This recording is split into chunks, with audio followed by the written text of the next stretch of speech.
the head of the central bank say for the Dutch National Bank? Oh yeah, we're okay because we got the gold in the gold revaluation account. Kind of slipped there, right? So you think all of these countries going deeper and deeper, deeper into debt. At the same time, they're buying more and more gold and bringing it all home. Bang, they revalue gold. Just like that. There will come a time where they revalue gold and gold skyrockets, making their balance sheet from putrid to solvent, just like that. Because right now, the gold held in that gold revaluation account is not able to be counted as an asset against a liability.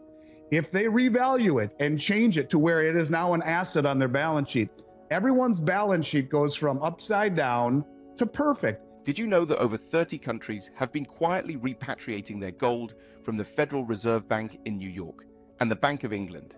According to Andy Schectman, these moves signal a looming revaluation of gold, potentially skyrocketing its value and transforming central bank balance sheets from negative to solvent. This could spell disaster for the US economy, threatening the dollar's reserve status and destabilizing the bond market. Imagine the impact. Central banks holding massive amounts of debt suddenly seeing their balance sheets turn positive overnight, while the US faces the prospect of its currency losing its dominant position. As gold becomes a key asset in the new global financial system, countries like India have already increased their gold purchases dramatically, with a 150% increase in just the first 4 months of this year. The implications are staggering. A major revaluation of gold could disrupt the current financial order, leading to inflation spikes and a potential collapse in the value of US treasuries. Are we on the brink of a financial revolution? You know, the head of the Dutch National Bank really inspired my thinking on this. So follow me on this for a moment. You know, the head of the Dutch National Bank said, you know, our balance sheet is going negative, but I really don't worry too much about it because we have the gold in the gold revaluation account. And although we can't use it as an asset against a liability, we know it's there. Now, basically first of all, let me clarify. Gold held in central bank balance sheets is called the gold revaluation account. It's in the gold revaluation account, which is a very interesting name for an account for which they hold all of their gold. What Roosevelt did over my shoulder, he revalued gold by devaluing the dollar. And I find it interesting that so many of these central banks are accumulating gold at the level that they are, along with accumulating so much debt at the same time. Massive amounts of debt, massive amounts of gold accumulation. And there's one other piece, and that is, 30 countries or so who have repatriated their gold from the epicenters of usually considered safety. That would be the Bank of the Federal Reserve Bank in New York and the Bank of England, which would by proxy give access to the COMEX and the metals exchange in London, the LBMA. And if you think about it, I mean, now that we've been told that the new unit currency, which is the BRICS default currency, which it looks like they are going to run with, according to Delma Rousseff, the head of the BRICS New Development Bank, realizing that Project mBridge is the vehicle by which they'll trade. And who's part of the Project mBridge? The Bank of International Settlements. What do the Bank of International Settlements do? Oh, that's right. They reclassified gold as the world's only other tier 1 reserve asset. Now follow me here. It would just seem likely to me that all of these countries who have been told not only to buy gold, and if you go back to 2017, as we've talked about, these banks have been massively accumulating gold, copiously so, for the past 8 years or so, and maybe longer, and or 7. Anyways, but repatriating their gold is just as big of a deal. We talked about India buying 1.5 times the amount of gold that they bought in all of last year, just in the first 4 months of this year, and repatriating it. All of the countries bringing their gold back from the New York Fed, including Saudi Arabia, who is a full participant in Project mBridge. Now follow me, I'm coming full circle with this. So you got a new system that we are being told will be tied to gold by 40%, and that will be the unit currency. And I suggest everyone even just go to the website, the unit website, and read their white paper.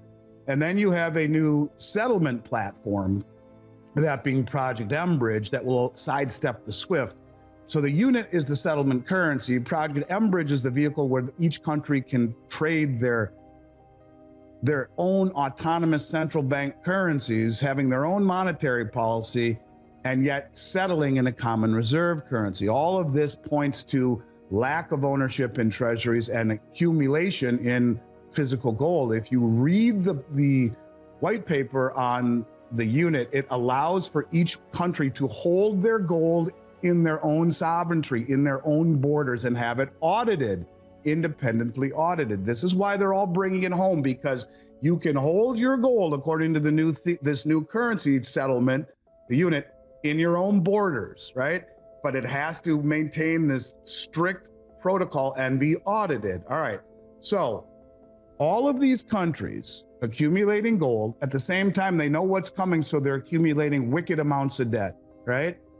What did the guy say, the head of the central bank say for the Dutch National Bank? Oh yeah, we're okay because we got the gold in the gold revaluation account. Kind of slipped there, right?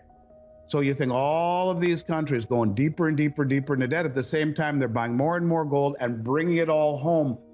Bang, they revalue gold. Just like that. There will come a time where they revalue gold and gold skyrockets, making their balance sheet from putrid to solvent, just like that. Because right now, the gold held in that gold revaluation account is not able to be counted as an asset against a liability. If they revalue it and change it to where it is now an asset on their balance sheet, everyone's balance sheet goes from upside down to perfect. Gold is now an asset that can be held in your own borders for the new unit currency traded on the mBridge. Do you see how this becomes very serious very quickly for the settlement status of the dollar and the reserve status of the bond market? And when you talk about little by little by little by little by little by little, and then someday all at once, it is so clear that it's in front of us, yet no one's really putting all these dots together. To me, it makes great sense. And they understand what inflation does. They understand that the inflation is out of control. They get it. The money creation has been off the charts and continues through brain dead, irresponsible fiscal policy, creating $1 trillion every 100 days, and probably a lot more than that. And that's just the US. Everyone is doing the same thing. And so the point of it is there is an answer. Keep buying gold, repatriate it from all of the centers where it used to be held, so you had access to the LBMA and the COMEX. Now you bring it home because it will be part of a new settlement currency that you keep in your own sovereignty, that will be audited independently, but gives you the ability to sidestep SWIFT, be free from sanctions. You put it all together, it kills all these birds with one stone, and the BIS is behind it. The same entity that revalued gold to a tier 1 asset. And one last piece to the puzzle is that Project mBridge is not compatible with US dollars.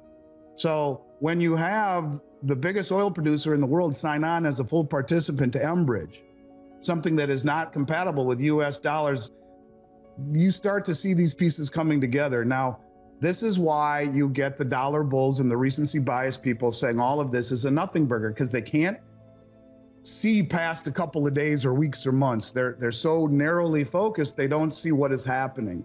But to your point, all of these banks understand exactly what they're doing with inflation, and they understand exactly what gold is. But in order to kill that bird, along with all of the other birds relating to this new settlement status that the BIS is behind the most powerful bank in the world, it's setting the stage for a massive gold revaluation, which will not only allow you, as you've said many times, to survive, but also to potentially thrive. If I'm right, those few people who are holding gold will thrive. And when we talk about silver, look, let's not ignore silver. We'll talk more about it, but it is being wickedly accumulated by countries like India.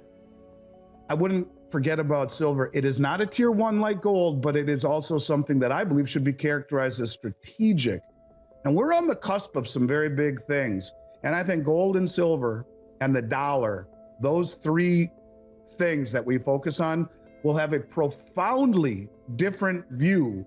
All three will in the coming months ahead. And so, yeah, I think gold is the tool for protection against inflation. And so do I think the most powerful people in the world.